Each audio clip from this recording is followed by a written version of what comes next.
मैं कोमल अभी मैं फाइनल ईयर में हूँ। मेरा एक ग्रुप है, हम 3 लड़कियां और 4 लड़के हैं। फर्स्ट ईयर से अभी तक हम सब साथ हैं।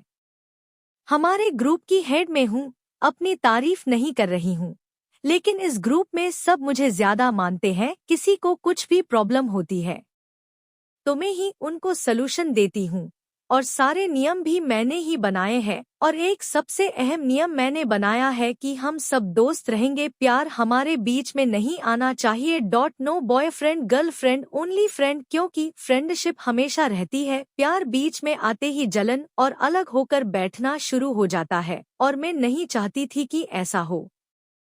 और देखो 4 साल हो गए हैं हमारी दोस्ती को, मजाल है कोई मेरे नियम को तोड़ दे। किसी को किसी से वैसा वाला प्यार नहीं हुआ, और हम सब बहुत मस्ती करते हैं, एंजॉय करते हैं, खुश रहते हैं। अब मेरा कल बर्थडे है और मुझे पता है कि मेरे सारे दोस्त मुझे कुछ ना कुछ सरप्राइज जरूर देंगे। तो मुझे अभी करण के घर बुलाया है। करण हम सब में सबसे पैसे वाले बाप का बेटा है, पापा का अच्छा घर है और हमें मस्ती करने के लिए बड़ा रूम मिल जाता है। कल मुझे शाम 5 बजे बुलाया है, देखते हैं कि मेरे दोस्त मुझे क्या सरप्राइज देते हैं। मैं 5 बजे करण के घर पहुंची, लेकिन मेरे सारे शैतान दोस्त पहले से ही वही थे। बड़ा केक टेबल पर था, रूम में अच्छा डेकोरेशन था, मुझे बहुत स्पेशल फील कराया गया। सबने मुझे कॉम्प्लीमेंट भी दिया कि मैं बहुत अच्छी लग रही है। ब्लैक कलर का गाउन मैंने स्पेशल बर्थडे के लिए लिया था। फिर मैंने केक काटा और बारी बारी सबको खिलाया। मैंने एक टुकड़ा काटा, जैसे ही मैं केक करण के पास ले गई उसकी आंखें मुझे कुछ अलग लगी। उसने मुझे सबके सामने लिप पर एक हल्का किस करके आई लव यू बोला। तालियों की आवाज रुक गई, मेरे कुछ समझ नहीं आया। उसने एकदम से यह किया तो मुझे गुस्सा आ गया और मैंने उसे जोर से चांटा मार दिया और वहां से चली गई। बर्थडे वाले दिन मुझे यह सरप्राइज मिलेगा मैंने सोचा नहीं। हाँ, मुझे गुस्सा आ रहा था, लेकिन वो मेरा 4 साल पुराना दोस्त था। कभी मुझे लगा नहीं कि वो मुझसे प्यार करता है, या मैं शायद देख नहीं पाई, क्योंकि मैंने नियम बनाए थे, इसलिए मैं उसे नहीं तोड़ सकती थी, इसलिए मैंने कभी उस तरह से सोचा नहीं। रात को मैंने सुधा को फोन लगाया और उसको पूछा कि तुझे पता था कि वो ऐसा कुछ करने वाला है। सुधा बोली हाँ, कब से वो तुझे लाइक करता है, पर तेरे नियम की वजह से बेचारा अभी तक चुप था। पता नहीं आज उसमें कहाँ से हिम्मत आ गई। अगले दिन जब कॉलेज गई तब सब बदल गया। मुझे पता था कि जब भी ऐसा कुछ होता है फिर पहले जैसा नहीं होता। करण अब हमारे साथ में नहीं था और करण के चक्कर में विशाल और सुयश भी कटे कटे रहने लगे। मैंने सोचा कि करण से जाकर एक बार बात करूं, उसको समझाऊं।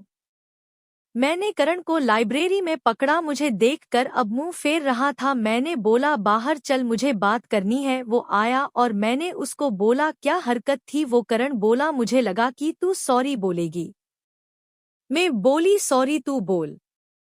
करण ओह हेलो, तूने सबके सामने मुझे थप्पड़ मारा है, तो तूने क्या किया। करण बोला मैंने जो किया वही सच है, मैं प्यार करता हूँ तुझे, और प्यार कोई करने से नहीं होता, हो जाता है। तेरा नियम नहीं काम आता और हो गया तो उसमें क्या बुरा हो गया। कौन बोलता है कि 2 लवर अच्छे दोस्त नहीं हो सकते, हमने ही तेरी बात मानकर तुझे सर चढ़ा रखा है।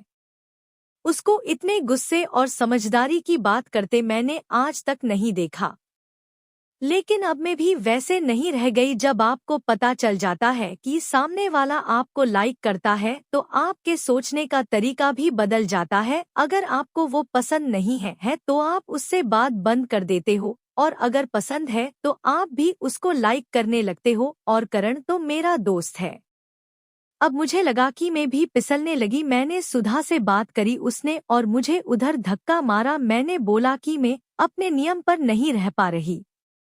उसने बोला पागल है तू, तेरा नियम तू ही मानती है। तब उस सुधा की बच्ची ने बताया कि बाकी 2 सुधा और श्रुति पहले ही हमारे ग्रुप में विशाल और सुयश के साथ सेटिंग कर चुकी है। मतलब क्या गधी थी मैं कि अपने आप को जीनियस मानती थी। जीनियस तो साले यह सब है जिन्होंने मुझे पता नहीं चलने दिया। लेकिन एक बात तो मुझे समझ आ गई कि प्यार के बाद भी हमारी दोस्ती वैसी ही है। कोई लड़का जब आपसे प्यार करता है तो आपको ऐसा लगता है आप स्पेशल हो, खूबसूरत, वैसा वाला मुझे भी लग रहा है।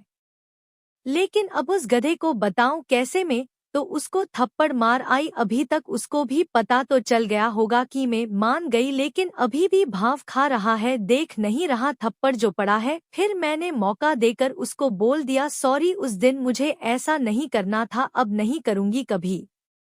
वो भी बोला सॉरी, मुझे भी नहीं करना था, मैं भी अब नहीं करूंगा कभी।